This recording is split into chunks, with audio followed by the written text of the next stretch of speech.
Cloud9's mid laner. Thanks, guys.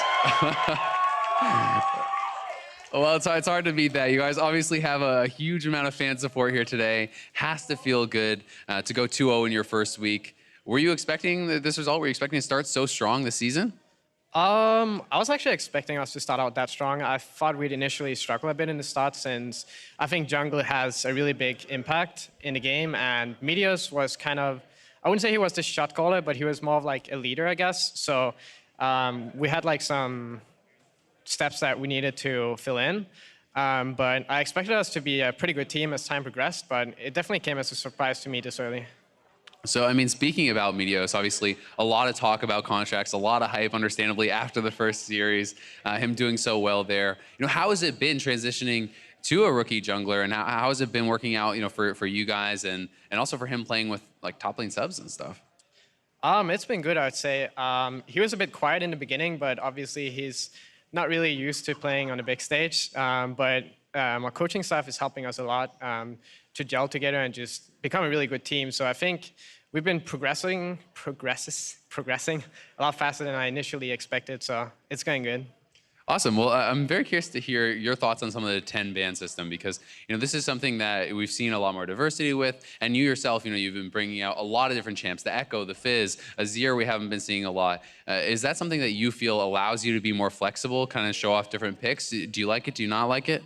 I like it a lot, actually, because there's more diversity. It's not the same 2 or 3 champions mid lane every game. Like, Azir Victor was pretty boring, in my opinion. So now it's, like, more flexible. You can kind of force matchups that you couldn't before. So you have more free bans in a way. So if there's a matchup you want to play, then you can kind of force it in a way. Or like if a champion has hard counters that you want to play, you can force the situation. So I think it's pretty cool. Awesome. Well, last season, you know, you made it to the finals. This time, do you think you can do it again? Think go one step further, win it all? I definitely think this is the year we'll win it, hopefully. It's the year of Jensen. Well, thank you so much, man. Congrats on a great start to the season. And we're going to head it back to the desk. Thanks a lot. Thank you very much, Azael. Cloud9 in a crazy, awesome 3-game series there. Yeah. Victorious over Dignitas. I mean, this is the series that will now set the bar for the coming weeks in terms of the North American LCS and the level of play that we want to see out of teams. Right. I think a lot of teams will be reviewing this game, this series as a whole, to see how to play pick ban, how teams are handling setting up plays and dealing with the tanks that are coming in a lot of places, and just the mid-control mages, because we saw over the course of the series a lot of things adapted and changed based off how the games were going. Exactly. These two teams seem to have a very clear understanding of their own win conditions and strengths and weaknesses, as well as the opposing team's win conditions and strengths and weaknesses, from champion select all the way to that victory or defeat screen. Once again, we had a very intelligent draft out of both of these teams, but with a slightly different focus. Yeah, and I think, you know, they approached it the same way, where in the first phase of the draft, they did not want to end up with too many mismatches, and the only difference was that Dig on blue side target banned a couple other things like the Varus and the Shen, as opposed to the mid laners. Right. So we saw the 2 high priority mid laners come out during that first part, but other than that, it was mostly the same. The other big difference being the Turret counter pick to Malzahar. Right, and that's where, though, Jensen's point about more variety in the mid lane and some excitement around the different matchups comes in, because yes, this time they weren't targeting the mids. He gets the Ryze Cassio matchup and gets to play something different. Let's jump into the game itself. Jat was talking about how, you know, a lot of times people look at low kill games and they go, well, yeah, high level games are low kill games. That might not always be the case, but what we can say is, although this was a low kill game, it was a high action game, because we saw a lot of big fights that would only net in maybe 1-0s or 1-1 trades. Right, it's that kind of thing where there was that one team fight bottom where C9 lost 1 person but almost killed 2, and then they're standing around the bot lane. There's no objective going down because both teams play it smart. Impact tries to sit in the bush to get a cleanup kill with Jensen, and Keen plays it smart, wards the brush. These are the kinds of things that in a less competent team, you would see them make that mistake of walking forward with the farm and getting picked off. So I think it was just really heady play by both teams that resulted in what might seem like a slower game, but still had a lot of fights. Especially in game 3 as well, right? Because that's where the most pressure is going to be sitting on your shoulders. For all of these players to be executing at the level they are is very impressive. I do want to dive into the one replay we have. 34 minutes into the game, C9 going to come out 4 for 2, plus a bunch of turrets. Here we go. And the big thing to look at is this ult by Smoothie. It keeps the tanks alive for so so long on the side of C9 that it gives them time to burn down the ones for Dignitas. So Someday gets super low very early in the fight. Impact basically full health throughout this.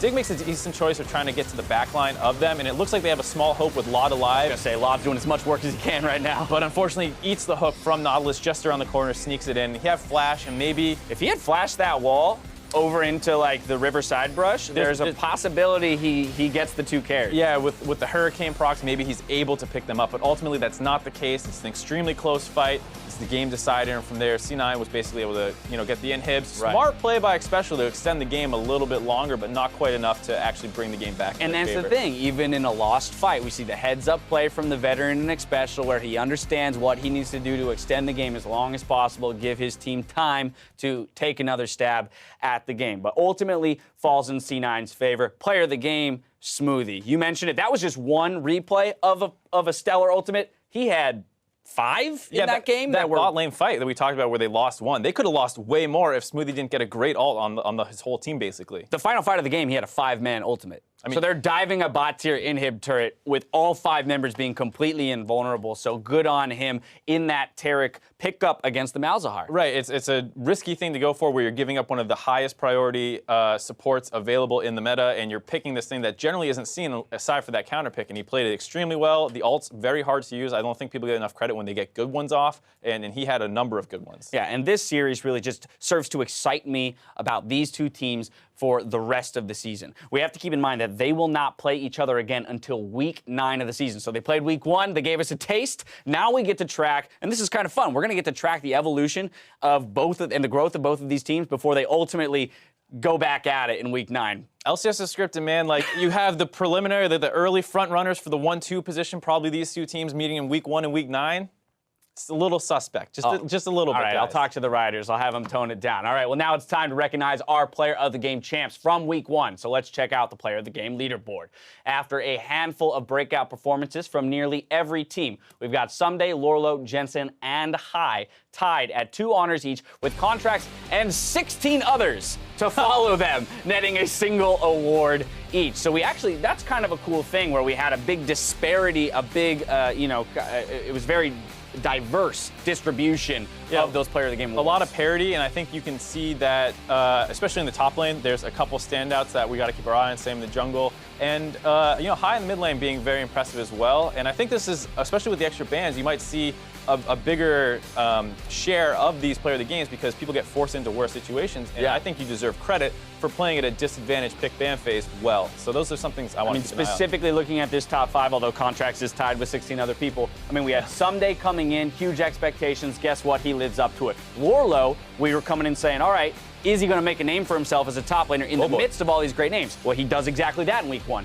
Jensen, who was 1 or 2 in the mid lane last summer or last year in its entirety, comes in and still shows up. High, a lot of people wondering about how he would do coming back in. Will his mechanics match up? Is he going to be a solo performer still? Well, not only that is he playing very well in his lane, but also as a shot caller and a leader and Contracts, as well as Acadian, both the 2 rookie junglers coming in and putting up big performances. Well, that's how our players rank among one another. Now it's time to take a look at how our teams stand. C9 shares first place with FlyQuest after finishing week 1 in 2-0. Dignitas joins Liquid, P1, TSM, Immortals, and CLG in the center of the standings, tied for 3rd. And in last place, it's Echo Fox tied with Envy. We'll be back to kick off week 2 of the North American LCS on Friday when Counterlogic Gaming tries to hand FlyQuest their first loss. Didn't think I'd have to say that since after that, TSM squares off against a Team Dignitas. But if you need more league, make sure you tune in for the premiere of the North American Challenger Series Wednesday at 5 p.m.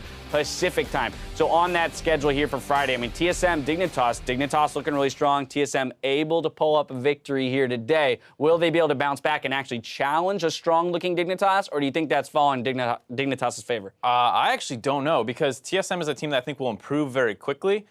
Just based off how strong their infrastructure is. And the work ethic of those players is phenomenal. And on the flip side, Dignitas has come out and surprised a lot of people, but there's no reason to think that, oh, there they are, that's Dignitas, they're not going to get better either. So I think it's really about the adjustments that these teams can make within this week to get a better handle on exactly what they want to play, because you were exposed to your little scrim pod in the first week, but now it's going to branch out and people will start learning more very quickly. And there's going to be so much about watching the tapes. You mentioned specifically this series, but everyone's series of week 1, start to learn the trends and the priorities that different teams place on different champions. We'll see how it all evolves. You don't even have to wait a full week to see more League of Legends. That's going to do it here for week 1, though, on the broadcast. If you're not ready to leave just yet, stick around for the North American LCS tonight, coming right up, where myself, Jat, and Zyrene will recap all the standout moments from week 1. Now, from all of us here in the live broadcast crew, thank you for watching, and we'll see you next time.